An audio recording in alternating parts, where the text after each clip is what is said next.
點解頭先咧我話唔 warranty？ 有一次我個客咧賣一間屋喺 Scarborough 嘅，佢就係嗰啲水喉啦塞咗啊！因為士嘉堡啲水喉啦，唔係塞嗰啲普通嘅水喉咁簡單，間屋入邊嘅水喉係塞嗰條喉啦，通往政府嗰條喉啊！即係其實呢個 driveway 底咧就係一條喉嘅，好多人唔知啊！呢條喉又係通去政府嗰度，政府嗰條咧就收集咗，就落一條大嘅大坑渠，就排出去外邊嘅，即係排出去嗰個污水處理廠啊，政府嘢嚟嘅。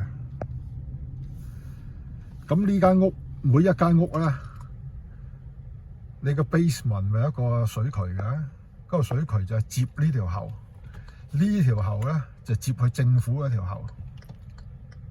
呢條喉如果塞咗咧，你成間屋排唔到水。如果你 call 嗰啲公司嚟整啊，即係有鬼佬上門嗰啲咧，有埋 cam 幫你影嗰啲咧，肯定過差嘅，超過1000蚊啊！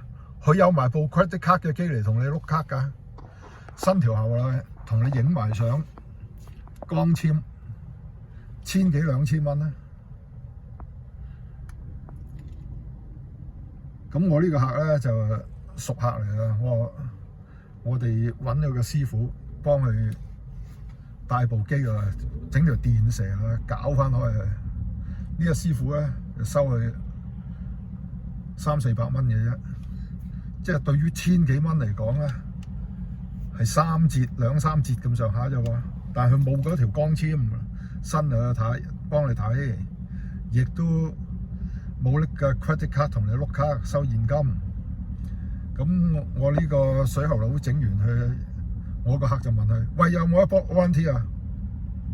咪而家咪 warranty 咯。你去開着個水喉，全間屋嘅水喉開着晒去，乒乓乓。你開半個鐘頭、1個鐘頭，我入隨得你，咪任你開啊！開到唔塞、唔倒流翻、塞翻為止啊！如果塞嘅，我咪再同你通咯。但係我行出門口就唔 warranty 噶咯，係咪？人哋收300幾400蚊啊，都唔 warranty 啊！